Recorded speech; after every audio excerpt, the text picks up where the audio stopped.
Bon, je crois que j'ai atteint ma limite. Vraiment. Je peux tenir une conversation en anglais, je peux présenter un projet, mais dès qu'il s'agit de choisir entre in, on ou at, ah, c'est la panique. Ah oui, C'est un tout petit mot, mais ça me sape toute ma confiance. Je doute de toute ma phrase après. c'est une frustration tellement commune chez les francophones.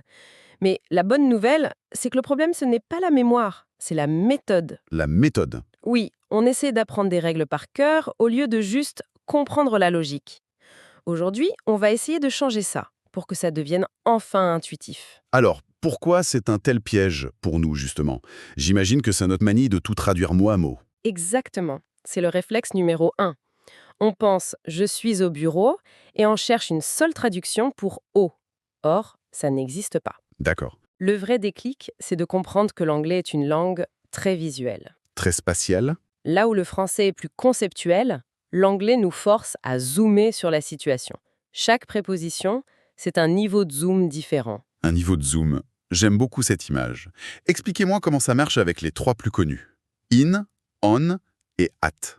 Alors, prenons-les du plus large au plus précis. In, c'est le zoom le plus large. On est à l'intérieur d'un contenant, quelque chose avec des limites claires. Un contenant. Oui, par exemple, She lives in Paris ou I'm in the office. On est dans la ville, dans le bureau. C'est un espace fermé. Ah, je vois. Donc si je dis let's meet in the building Oui, ou let's meet at the building, les deux sont possibles, mais ça ne veut pas dire la même chose. c'est exactement ça. Vous anticipez déjà être. Être, c'est le zoom le plus précis. Un point de rendez-vous, une adresse, une heure. Let's meet at the reception. Ou alors, I'll see you at 9 o'clock. D'accord, le point précis. Voilà. Et entre les deux, on a on, qui représente une surface ou une ligne. The report is on my desk. Sur la surface du bureau, logique. Et pour les jours, c'est pareil. Une date, c'est comme une case sur la surface du calendrier. Donc, the meeting is on Monday. D'accord. Mais alors, l'exception qui tue. On dit I'm on the bus, mais techniquement, on est dans le bus. Comment la logique de surface s'applique là? Excellente question. C'est là que la logique évolue un peu. Pour les transports en commun où on peut se lever et marcher, comme un bus, un train, un avion, on utilise on comme si on était sur une plateforme de transport. Ah, d'accord. Espace plus petit, plus privé, comme une voiture, on revient à la logique du contenant. I'm in the car. C'est fascinant, c'est presque une nuance culturelle en fait. Et pour les prépositions de mouvement comme to et from, c'est plus simple, j'espère. Oui, beaucoup plus. To, c'est la direction, la destination.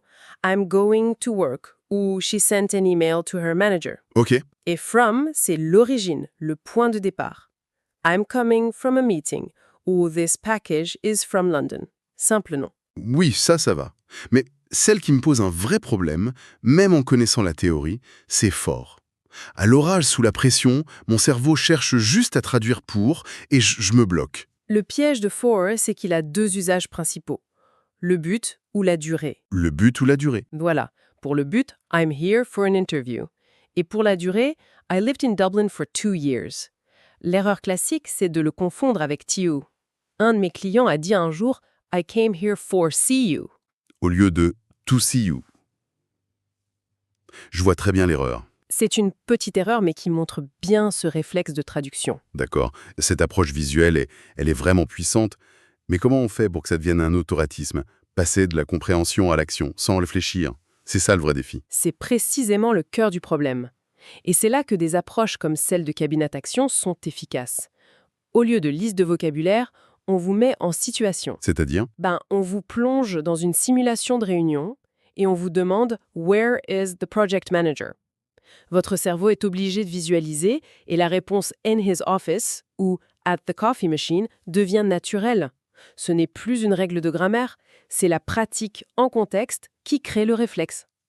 Et j'imagine que se faire corriger au bon moment par quelqu'un, c'est crucial pour ne pas fixer les mauvaises habitudes.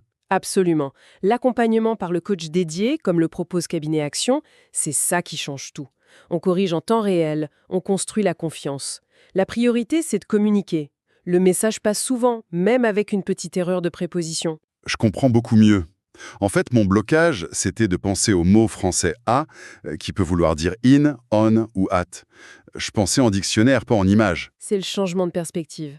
La prochaine fois, je fermerai les yeux et je me demanderai où est-ce que je suis dans l'image? Et la question ne sera plus quel est le bon mot, mais quelle est la bonne image. C'est peut-être ça la clé de la fluidité finalement. Merci d'avoir écouté cet épisode.